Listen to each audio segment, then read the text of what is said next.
I walked in through the back door because the front light was off, stupidly thinking she'd fallen asleep waiting for me. The first thing that hit me was the smell. Her perfume, heavier than usual. Sweat. Cheap bourbon.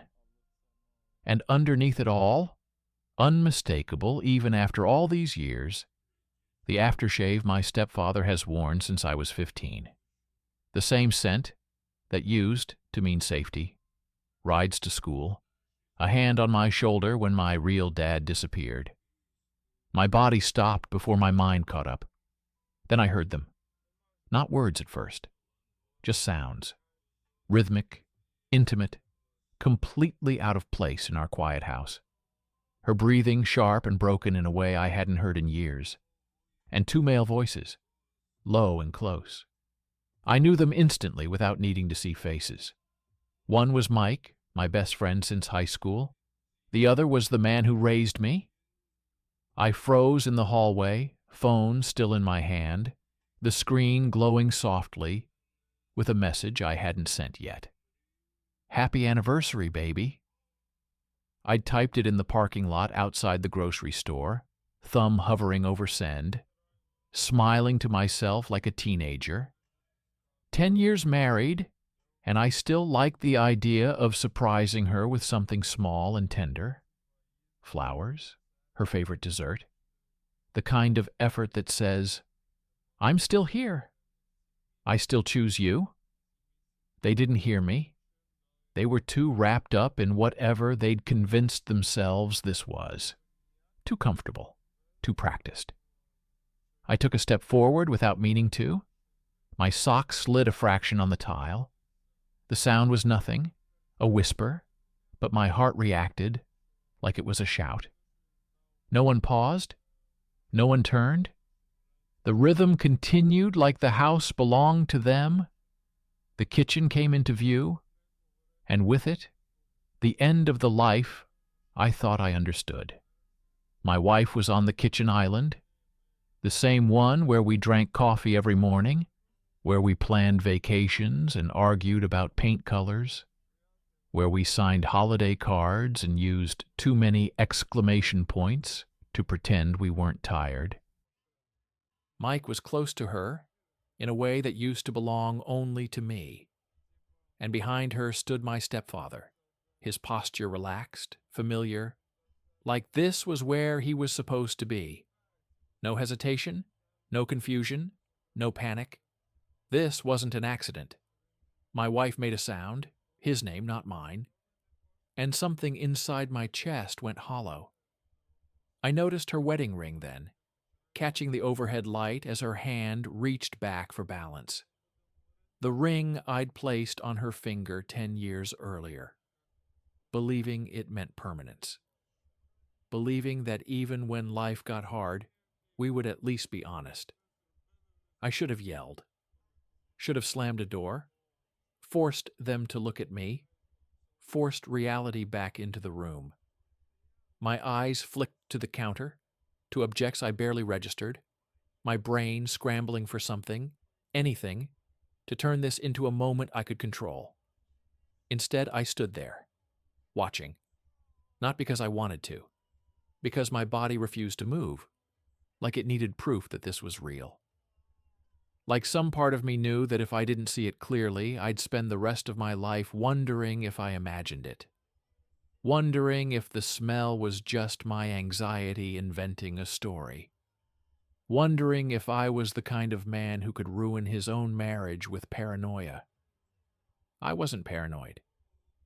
Mike laughed quietly, the same sound he used to make when we were 17, and the world felt like it would forgive anything. My stepfather leaned in close to her, murmuring something I couldn't hear, something that made her react in a way that told me this wasn't the first time.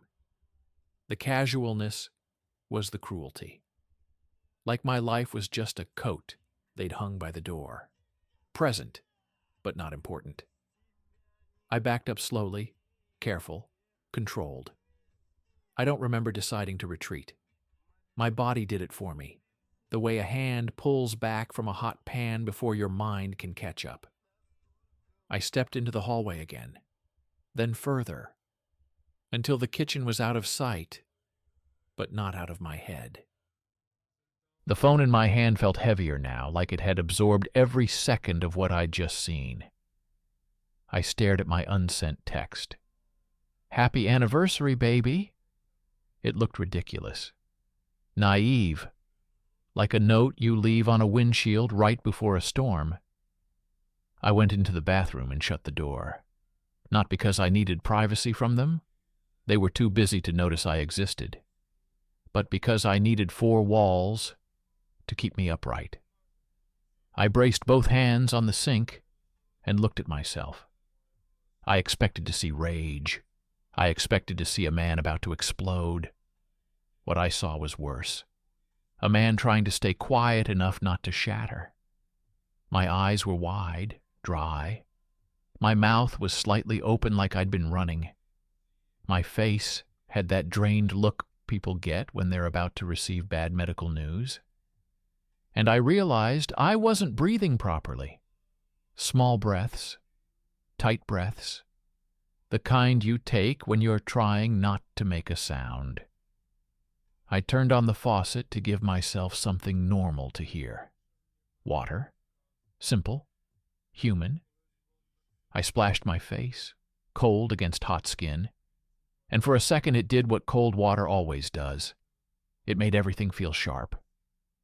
Then the sound from the kitchen rose again, and sharpness turned into disbelief. I thought about my stepfather and the first time he took me fishing. I was 10.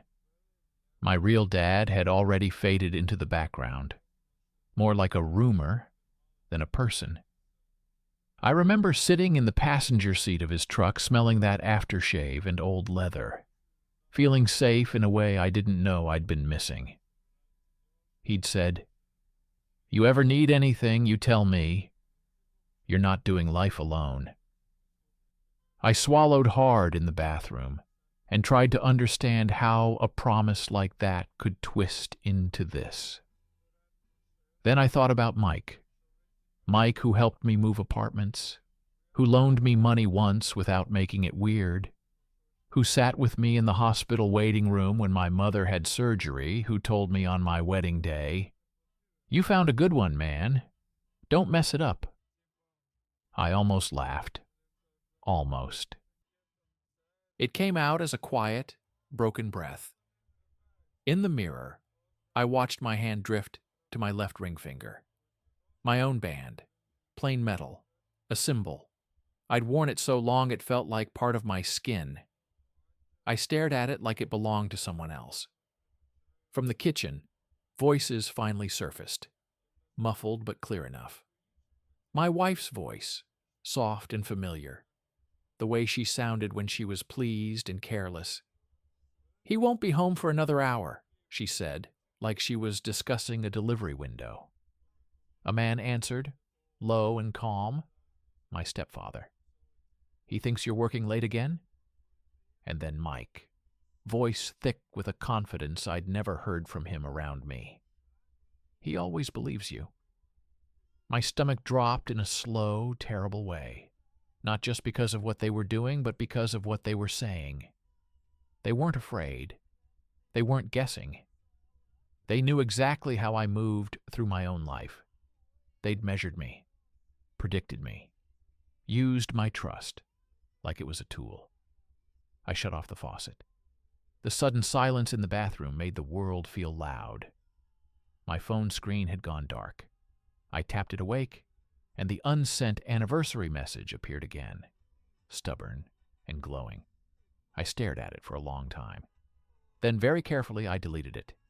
And in that small motion, thumb pressing, text vanishing, I felt the first real shift inside me. Not rage, not a plan, just a quiet, irreversible understanding. The marriage I walked into tonight was already over. And the only question left was whether I was going to let them write the ending too. I don't remember walking out of the bathroom. I remember the doorknob in my hand, the way my fingers felt detached, like they belonged to someone calmer. I remember the hallway light casting a thin stripe across the floor. And I remember making a decision without saying it out loud. Don't let them see you break. I moved like a guest in my own house, quiet, careful, familiar with every creak. In the coat closet by the back door, my keys hung on the hook beneath her scarf. I took them like I was borrowing them. My jacket came off the chair where I'd tossed it that morning, still holding the shape of my shoulders. The kitchen noises faded as I eased the back door open. Cold air slapped me awake. Not enough to fix anything, but enough to make my lungs expand again. I stepped outside and pulled the door shut with 2 fingers, gentle as if the house was sleeping. Then I got to my car and sat there with both hands on the steering wheel, staring at the dark windshield like it could explain what I'd just seen. My phone buzzed. For half a second, my body reacted like it used to. Anticipation? A reflexive warmth? Then my brain caught up, and it turned to nausea. Her name on the screen. Where are you? Just 3 words. Casual. Almost affectionate. She didn't know I'd been inside. Or she knew and was pretending. My mind tried to sort it into categories. Ignorance, manipulation, audacity. And none of them fit cleanly because all of them were true in different ways. I didn't answer. Another buzz. Did you get the cake? Cake? Anniversary cake. The little joke we'd had every year, how we never remembered the bakery name and always ended up calling it the good one with the strawberries. I had stood in that bakery less than an hour ago, smiling at the girl behind the counter, telling her, "It's our anniversary." I had meant it. I had still believed in us enough to buy sugar and fruit and candles. My hands tightened around the wheel until my knuckles hurt.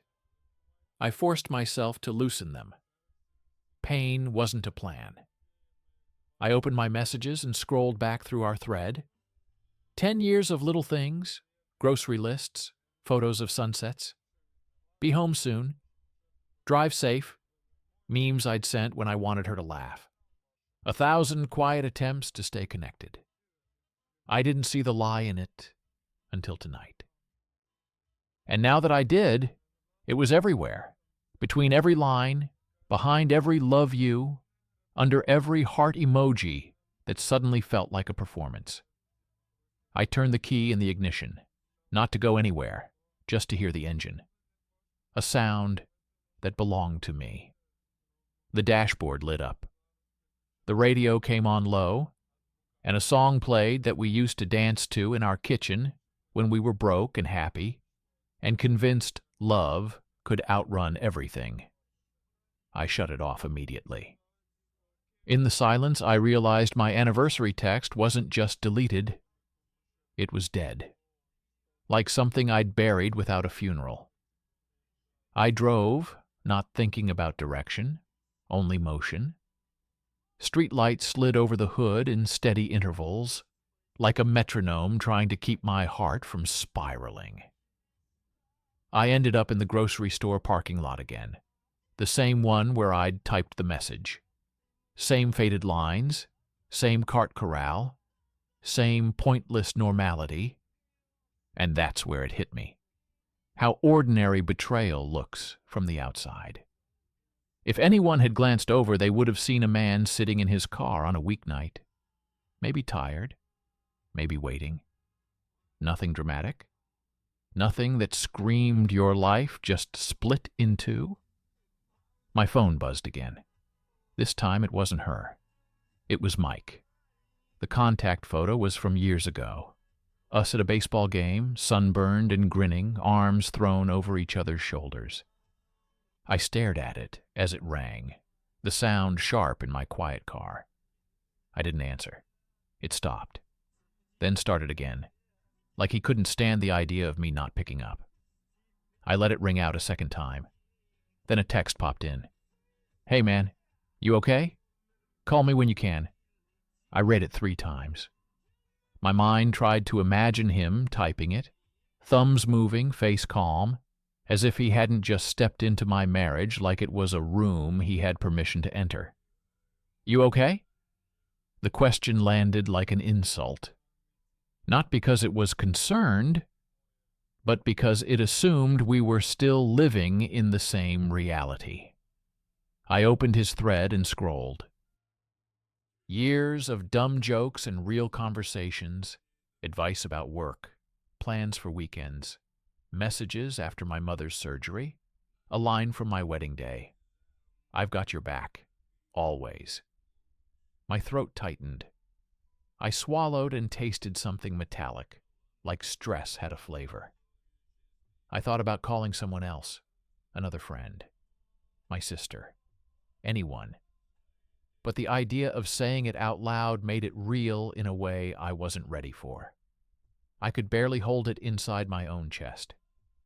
Handing it to someone else felt like dropping glass in their lap. So I did what I always did when I couldn't handle my own emotions. I tried to become practical. I opened my photos, not because I wanted evidence, but because my brain wanted control, wanted to build a timeline, wanted to put the chaos into boxes and label them. I started thinking back through the last 6 months.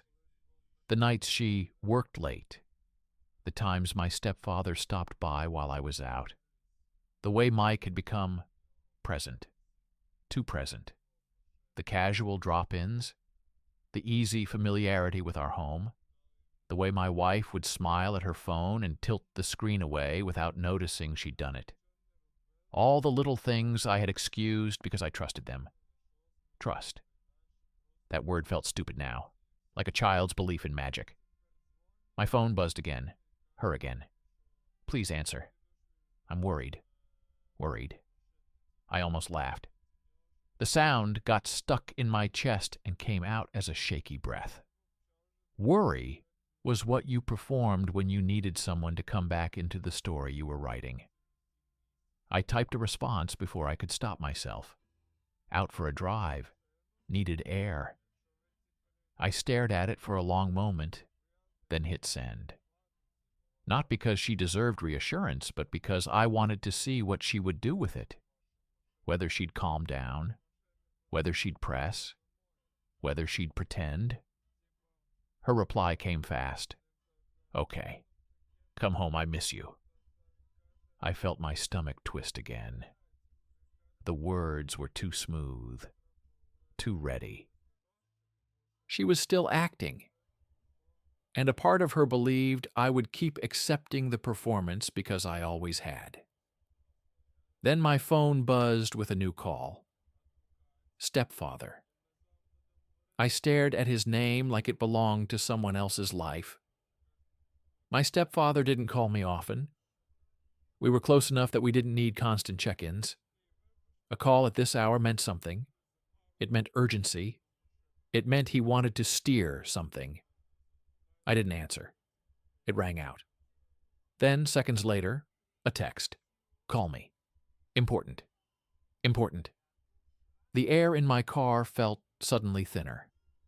My hands went cold, not from the weather, but from the realization that they were already adjusting, coordinating, managing the story. My phone buzzed again before I could process it. A group text. From my wife. To me and him. "Can we do Sunday dinner like old times? I want us all together. Anniversary week feels special." I stared at the heart emoji until my vision blurred. Sunday dinner. All together. The three of them in one room with me, smiling, passing food, playing family. Like I was a chair they could set at the table to complete the picture. A new message came in under hers. From him. Sounds good. Proud of you two. And then Mike, added to the thread like he belonged there, responded. A second later. Wouldn't miss it. Tell him I'm bringing that wine he likes.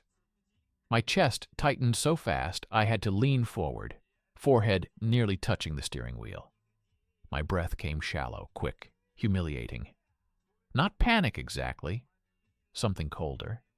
Something like my body recognizing a trap before my mind could name it. Because it wasn't just dinner.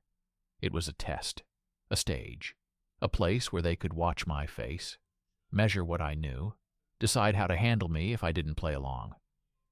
My phone buzzed again, her private text this time. Please come home. I want to talk. Not about dinner. About us. About us. I looked at the dark parking lot, at the empty spaces, at the cart corral swaying slightly in the wind. I felt the weight of the choice forming in my throat. Go back and pretend until I have my footing, or go back and let the truth blow the whole house open. I opened my notes app and typed 2 words before I could stop myself. Sunday. Record. Then I deleted it. Then I typed it again. And as my finger hovered over the screen, my phone rang once more. This time it wasn't her. It was Mike again. And I realized, with a sudden clarity that made my skin prickle, that the next thing I said, who I answered, what I admitted, what I asked, would decide whether I walked back into that house as a husband or as a man who finally refuses to be managed. I stared at the ringing phone until the screen dimmed, my reflection ghosting over it. And then I lifted it to my ear. I answered the call without saying hello. For a moment, there was only breathing on the other end. Then Mike spoke, his voice careful, in a way I'd never heard from him before. Hey man, I've been trying to reach you. You okay?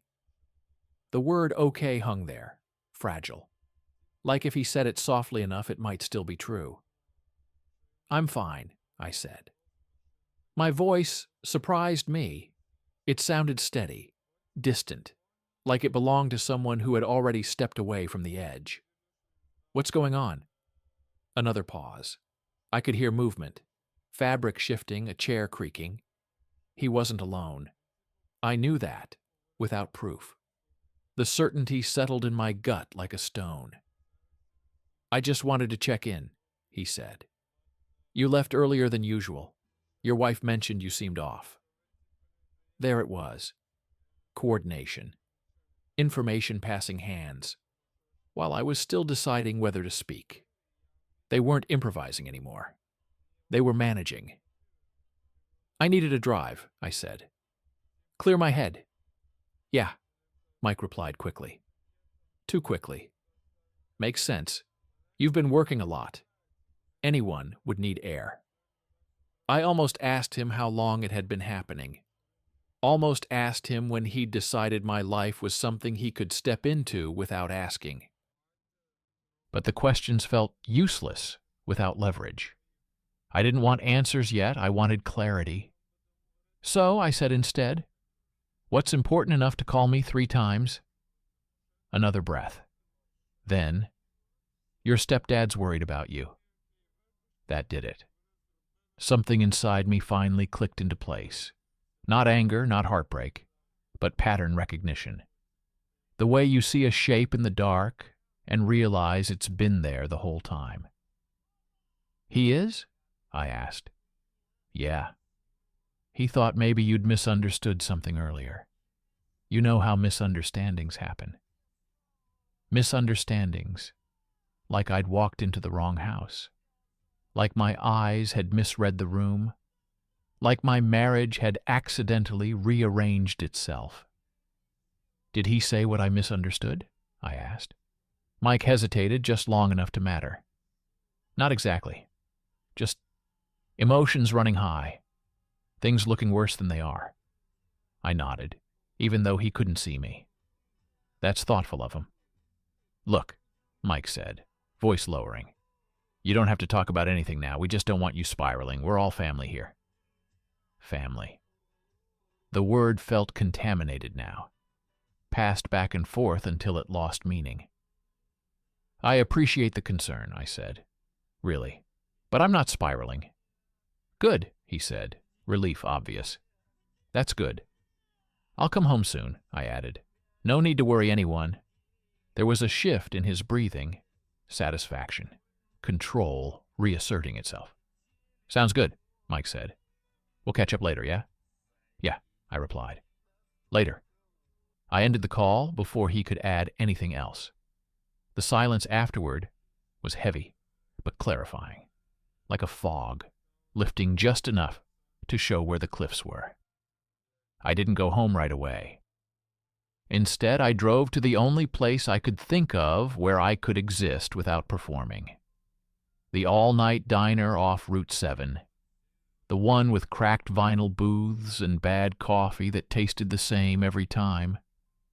I slid into a corner seat, ordered a mug, and stared out the window while steam curled up between my hands. I needed an ally. Not someone to fix this, just someone who wasn't inside the lie. My sister's name hovered at the top of my contacts. I hadn't talked to her much lately. Life, distance, the usual excuses. She'd never liked my stepfather.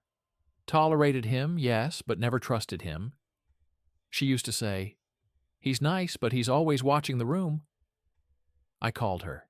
She answered on the second ring. "Hey, everything okay?" That question hit different, coming from someone who didn't already know the script. "No," I said, "but I need you to listen before you ask anything." There was a pause. Then, "I'm listening." I told her everything, not in dramatic bursts, not in graphic detail, just the facts as I'd lived them.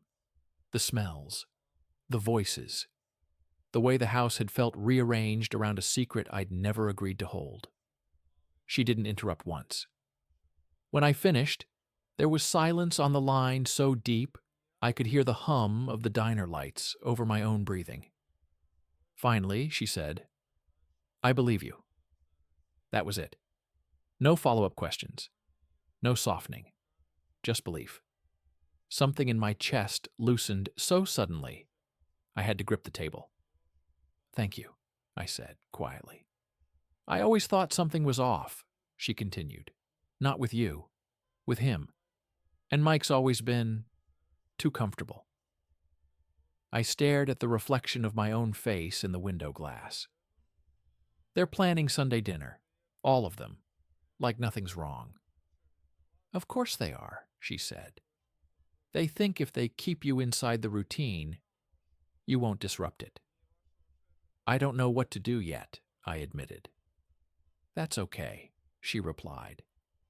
"You don't have to decide tonight, but you need to protect yourself, emotionally and practically." Practically. The word anchored me. After we hung up, I pulled out my phone again, not to confront, not to accuse, but to observe. I went through our shared calendar, late meetings, overlaps, days when Mike and my stepfather had both been helping out. Patterns emerged once I stopped defending them. I opened our shared laptop account next, not hacking, not spying, just looking at what was already mine to see. Photos, backups, locations. There it was, a folder labeled invoices, inside hotel confirmations, reservations that lined up too neatly with her late nights, places Mike had business trips, places my stepfather had conferences. They hadn't even been careful. I sat there in the diner booth until the waitress refilled my coffee without asking. The pieces clicked together slowly, methodically, like a puzzle I'd been avoiding because I was afraid of the picture. This wasn't one betrayal. It was a system. A quiet agreement built on my trust, my absence, my willingness to believe the best in people who were using that belief as cover. My phone buzzed once more. A message from my wife. "Did you eat?" I left leftovers. I stared at it, then at the hotel confirmation glowing on the screen beneath it. I typed nothing back. Instead, I forwarded the confirmations to myself, created a folder, named it Sunday. Then I paid my bill, slid out of the booth, and stepped back into the cold night with a strange sense of calm settling in my bones. I didn't know yet whether Sunday would end in truth or silence, but I knew one thing with absolute certainty. I was done being the last person to understand my own life. I went home Sunday morning, not early, not late, right on time, like the man they expected me to be. The house smelled like food already, garlic, roasted vegetables, the kind of effort my wife made when she wanted things to feel normal. When she wanted to remind people that she was good at building warmth, good at creating scenes that looked like love from the outside. Her car was in the driveway. So was Mike's. My stepfather's truck sat at the curb, just far enough away that it didn't feel like he was staying. Just visiting, just present. I sat in my car for a full minute before getting out, my hand resting on the door handle. My heart wasn't racing the way I expected it to. It felt slow, dense, like everything had already happened, and this was just the part where people pretended it hadn't. Inside, laughter spilled from the kitchen. I opened the door and stepped into it. "Hey," my wife said brightly when she saw me, like she hadn't watched me walk out of our life 2 nights earlier. She crossed the room and kissed my cheek.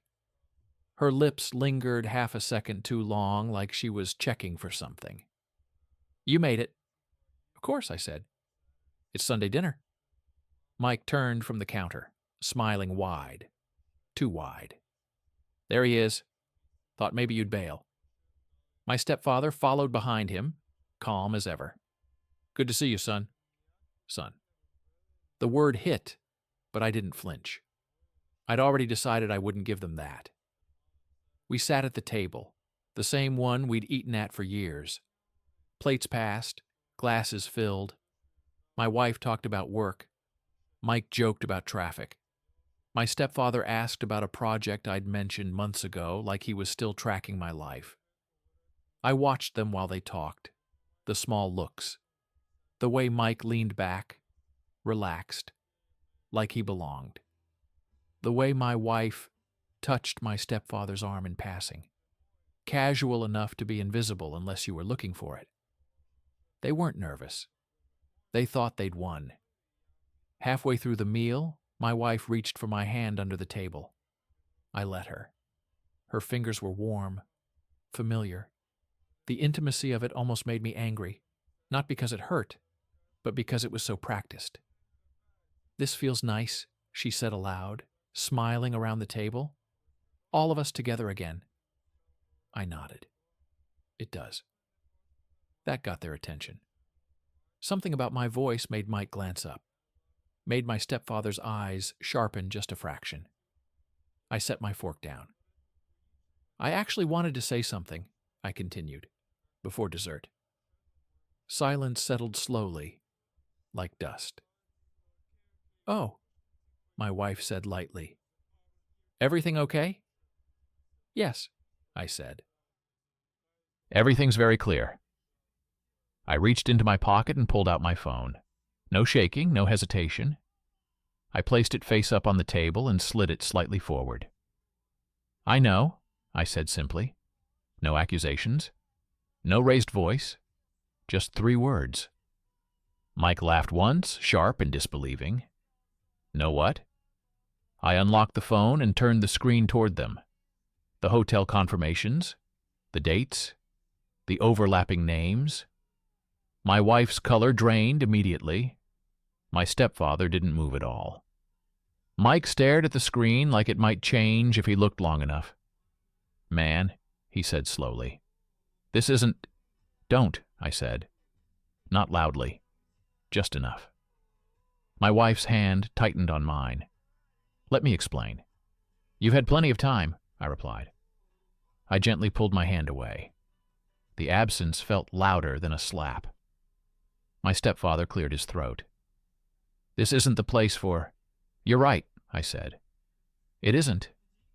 But it is the place you chose." My wife's eyes filled. "It wasn't supposed to happen like this." I nodded. "It never is." Mike pushed back from the table. "You don't understand." "I understand perfectly," I said, finally meeting his eyes. "You thought if you managed me long enough I'd never catch up." That landed. My stepfather finally spoke, voice low, controlled. "I never meant to hurt you." I looked at him then, really looked. "You raised me," I said, "which means you knew exactly how."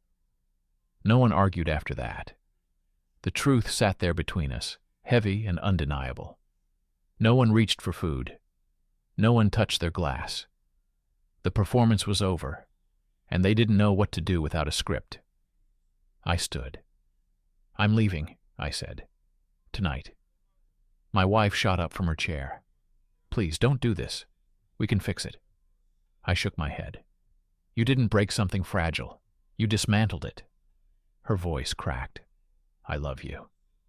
I believed she believed that. "I know," I said. But love without loyalty is just a word people use when they want forgiveness they haven't earned. I picked up my phone, slid it back into my pocket. At the door, I paused, not for them, but for myself. "I won't scream," I said. "I won't expose you. I won't chase explanations that won't heal me." I looked at my wife one last time. "But I won't stay."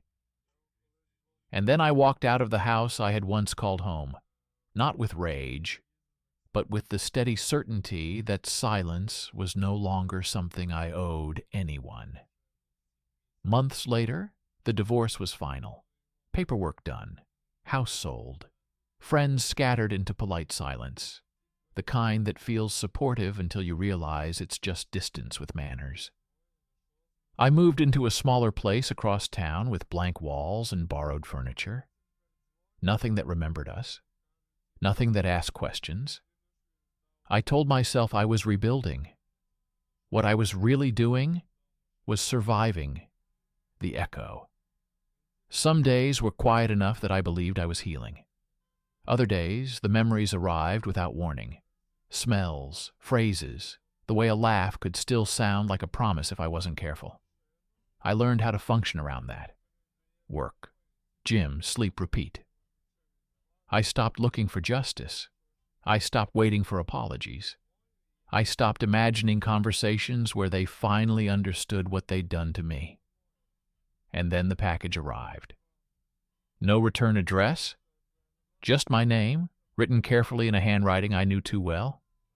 Inside was a USB drive and a folded note. "Watch this alone.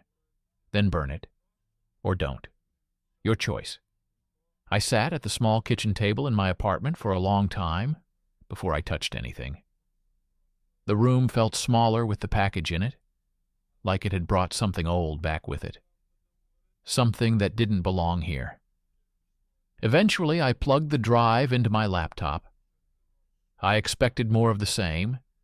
Messages, proof, reminders of what I already knew. I braced myself for anger, for confirmation, for the familiar ache of being right. What I wasn't ready for was the timeline. The first file was dated years earlier, our honeymoon. The video wasn't explicit. It didn't need to be. It was shaky, awkward, intimate in the way early memories always are. I recognized the room immediately. I recognized myself, nervous, laughing, trying too hard to be charming. Then the camera shifted. Not to anything graphic, just enough to show the angle wasn't accidental, enough to reveal that someone else had been there, framing the moment, choosing what to capture. A voice spoke off camera, calm, familiar. "Relax," it said. "Just be yourselves." I felt my stomach drop. The next file jumped forward in time. Our wedding week. A short clip. Nothing explicit. Just whispered voices in a hotel hallway, laughter behind a closed door, my own name spoken casually, like a detail that didn't matter. Another file. Months later. A birthday. A family gathering. A conversation I remembered differently now that I heard it again, stripped of context and affection. File after file, not of acts, but of intention, patterns, plans, moments where I had thought I was choosing something freely, only to realize later that the choice had been curated, that the room had already been arranged before I walked into it. The final file was labeled with today's date. I hesitated before opening it. It wasn't a video, just audio. My apartment faintly. The hum of my laptop fan. My breathing. The click of keys as I'd plugged the drive in moments earlier. And then a voice. Not hers, not Mike's, not even his. Just a recording of silence, of waiting. The note slid back into my mind. Heavier now. Your choice. I closed the laptop. For a long time I sat there with my hands flat on the table, feeling the weight of what I finally understood. Not that they'd betrayed me once, or even repeatedly, but that I had been living inside a story other people were telling themselves. I wasn't the husband in it. I wasn't the friend.